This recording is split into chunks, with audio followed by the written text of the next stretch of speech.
Pakistan is the land of fast bowlers, Wasim, Waqar, Rawalpindi express, और जो आजकल की पाकिस्तान टीम की फास्ट बॉलिंग चल रही है, now it is the time for Shaheen, now it is time for Amir and Naseem. लेकिन आजकल की जो पाकिस्तानी बॉलिंग चल रही है ना, उसमें ये टैगलाइन सेटिस्फाई नहीं हो रही कि Pakistani bowlers are on top of the world and that Pakistan is actually the land of the fast bowlers. Welcome back to cricket with Aks. अगर अभी तक आपने हमारे चैनल को सब्सक्राइब नहीं किया तो आप क्या कर रहे हैं, जल्दी से सब्सक्राइब का बटन दबाएं और इंस्टाग्राम पे फॉलो करें। टेंशन हो रही है बॉस फास्ट बॉलिंग देख के? हमारी टेंशन इस बात की है कि मैं थोड़ा सा डिसएग्री करूंगा तुम्हारे स्टांस से। Okay. Pakistan is still the land. I question, मैंने ये नहीं कहा ये मेरा स्टैंड है। सुनते जाओ, मैं ये कह रहा हूँ कि Pakistan is still the land of fast bowlers, just not nurtured and matured enough. अभी भी आप देखें रॉ टैलेंट बहुत है। कोई 10 बॉलर लाइंड अप है, एहसानुल्लाह 150 लाइंड अप है आपके पास, वो कब से इंजर्ड है। एहसानुल्लाह 150 उनका नाम ही यही है। उनका नाम आप अब जो समझ सकते हो समझ गया मैं क्या कह रहा हूँ, बट वो इंजर हो गए। जमान आए, हाइप बनी, अब्बास आए भाई, लेकिन कोई कुछ कर ही नहीं रहा। तो अब तुम्हारी अगली वाली बात, टेंशन बहुत ज्यादा हो रही है। क्यों? वर्ल्ड कप है, आयरलैंड से पिट के आ रहे हैं। ये मैं सोच रहा था कि यार क्या है, क्योंकि यार हम आइलैंड से जेन्युइनली पिट के आ रहे हैं। देयर आर पॉइंट जब हम आइलैंड से फुल तरीन पिट रहे हैं and run rate is at 9 और 10।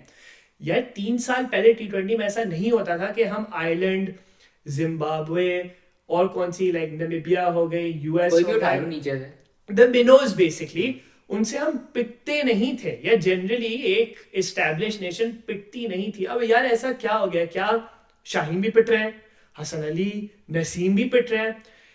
यार स्टैंडर्ड ऑफ क्रिकेट तो बढ़ गई है, आई थिंक ये तो है। आइलैंड के बैट्समैन की स्टैंडर्ड बढ़ गई है compare to where they were 4-5 years ago। Agreed. और चले मैं ये कहता हूँ हम इसको भी फैक्टर इन कर लेते हैं कि अब रोड बनना शुरू हो गए विकेट्स, तो 200 तो मजाक ही है। अगर आप आईपीएल भी देखें तो मजाक ही चल रहा होता है। ठीक है, बाउंड्री छोटी हो गई, सब समझ आता है।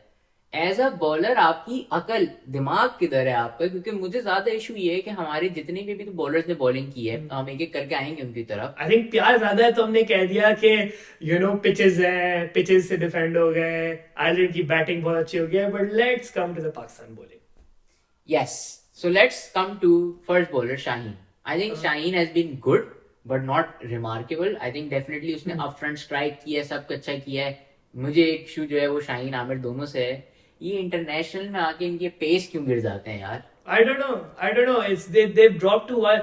Well, Shaheen's pace was back in the PSL. Yeah. He was clicking 140, and Amir was also clicking some extremely high pace in PSL. But for some reason, international cricket में आके वो पेस 130, 135 तक गिर जाती है। क्यों? It's a mystery. I mean it's a mystery for them also. Apparently उनको नहीं समझ आती, वो देखते हैं जैसे उसमें शाहीन ने कहा प्रवीण कुमार वाला मसला है मेरे ख्याल से कि स्पीड गन जो है वो कॉन्स्पिरेसी कर रही है इन बॉलर्स के अगेंस्ट। अब यार ऐसा तो नहीं हो सकता। खैर आगे बढ़ते हैं। तो I think Shaheen, I think we can tick off Shaheen in this bowling attack. He is giving you 3-2 wickets every game. अब वही बात है ना, अब आप हर चीज तो नहीं एक्सपेक्ट कर सकते हर गेम में। Shaheen's form is back, I think वो इंपॉर्टेंट है इंग्लैंड सीरीज में। लेकिन असल पता चलेगा कि क्या सिस्टम है, क्या चल रहा है। आमिर पे आते हैं। आई थिंक आमिर का अभी तक कमबैक उतना इंप्रेसिव नहीं रहा जितना सबको देखना था। न्यूजीलैंड के against he was good, Ireland में he was alright. I think he also got, वही वाली बात है, बाउंड्रियां बहुत छोटी, तो ये एज निकला वो निकला, 4 हो गया। बट आमिर का भी रियल टेस्ट इज इंग्लैंड, क्योंकि जब सामने बटलर, लिविंगस्टन और इस तरह के बैट्समैन खड़े होंगे, मोइन अली सब होंगे, फिर पता चलेगा कि क्या कमबैक है। Unpopular opinion, but I don't think हमने जो आमिर की हाइप बनाई है ना, जनरल हमारा परसेप्शन आमिर का क्या है, वो 2017 चैंपियंस ट्रॉफी आमिर या फिर 2009 वाला आमिर, दोनों जिसमें वर्ल्ड कप जिता है, चैंपियंस ट्रॉफी जिताई है। आमिर का जो हाइप है ना बहुत हाई है हमारे लिए। लेकिन आई डोंट थिंक आमिर की recent performance justifies the hype. I don't think his PSL was that good. I know you're going to tell me his stats don't justify everything, but I don't think Amir bowled exceptionally this PSL. He bowled good, not exceptional. International cricket में भी आके, as you said, hasn't bowled exceptionally, has bowled okay. And I think we should stick with our hype of Amir in that he's not the Amir we used to know. That's my opinion. I would just add in कि Amir brings an X factor. He does, I'm not saying drop him. मैं ये नहीं कह रहा drop कर दो, मैं बस ये कह रहा हूँ कि he's not been the hype we saw. Agreed, ठीक है। आगे बढ़ते हैं। नसीम शाह, कम बैक हुआ इंजरी के बाद, थोड़ा सा ऑफ सॉन्ग लग रहे हैं मुझे। पीएसएल में तो नहीं लग रहे थे लेकिन ऑफ सॉन्ग। ये कुछ इंटरनेशनल में हुआ है फिर, पता नहीं, हो सकता है, maybe just needs his rhythm back. But मुझे ज्यादा टेंशन नहीं है नसीम शाह के लिए, because I am probably more tense about Amir than Naseem Shah. फिर पीएसएल में भाई ने कंसिस्टेंटली किया है, and Naseem was consistently our best bowler, maybe even above Shaheen before Naseem की इंजरी हुई थी। तो नसीम विल कम बैक। थोड़ा सा बैड पैच आ जाता है सारे बॉलर्स के लिए, लेकिन जो हमारा चौथे बॉलर है ना, चौथा फास्ट बॉलर, वो लॉक हो ही नहीं रहा। वो इन दी एयर है काफी अरसे से। सबसे depends if we play the fourth fast bowler हाँ in the world cup, if we need it. But अगर हम ऑप्शंस वे करें, अब्बास आफरीदी यार जब स्टार्ट किया था, आई आल्सो फेल्ट लाइक कि उसकी जो वैरायटी थी बॉलिंग में, वो बहुत वर्सेटैलिटी बहुत कम थी। हाँ, वो दिख भी रहा है। कंस्ट्रेंट्स बहुत है ना, कंस्ट्रेंट्स बहुत है, because some commentator said that Abbas Afridi can't bowl in the power play and Abbas Afridi does not like bowling the last over or in the death। तो मतलब स्पेशलिस्ट फास्ट बॉलर तो नहीं हो सकता ना, जो सिर्फ same problem with Zaman Khan only balls in the death, जो रिसेंटली वो भी अच्छा नहीं कर रहे। चलो ओनली इन द डेथ में आप कर सकते हो कि is just a death bowler, but आपको to be that X factor, आपको वर्सेटिलिटी चाहिए ना, जब आप हर एंगल में हर टाइम पे आके स्ट्राइक कर सकते हैं, कुछ कर सकते हैं। और कौन बच गया? हारिस रऊफ और हसन अली बच गए अब तो। मैं आने वाला था, Bobji the king, curve ball आई है कहीं से out of nowhere, Hasan Ali mix में आ गए। बहुत स्ट्रेंज डिसीजन नहीं लगा हसन का वापसी आना? नहीं, स्ट्रेंज तो नहीं था मेरे ख्याल से। और कौन आता?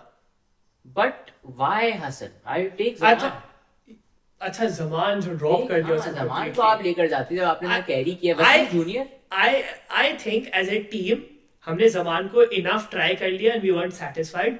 Hassan Ali had a good PSL and he has experience, so we are taking him to the World Cup। Wasim junior personally I think थोड़े अनलकी हो गए, बट उनके लास्ट 2-3 PSL से उनकी इकोनॉमी 10+ है, तो हमने उनको T20 में डिस्कार्ड कर दिया। अब बच गए हारिस रऊफ, जिन्होंने अभी तक अपनी कमबैक नहीं की है, बुरे फॉर्म के बाद कमबैक नहीं की है। वही एक है जो फोर्थ पेसर के लिए लड़ रहे हैं with I think Hasan Ali, because I think these two guys are above Abbas Afridi. Tight है। I think we need Haris Rauf back in an ideal world. होता हुआ नहीं लग रहा। Hasan Ali I wouldn't take. You never know though। I think Haris Rauf has done enough for Pakistan cricket and as an experienced cricketer that he may be back। I think मुझे ज्यादा issues की fitness का है कि क्या वो उसी pace पे वापसी आ पाएगा, because Haris Rauf at 130 is useless. You need that Haris Rauf at 145, वरना लंबे छक्के पड़ने वाले। वो तो वैसे 145 150 में भी पड़ते ही है, तो you never know।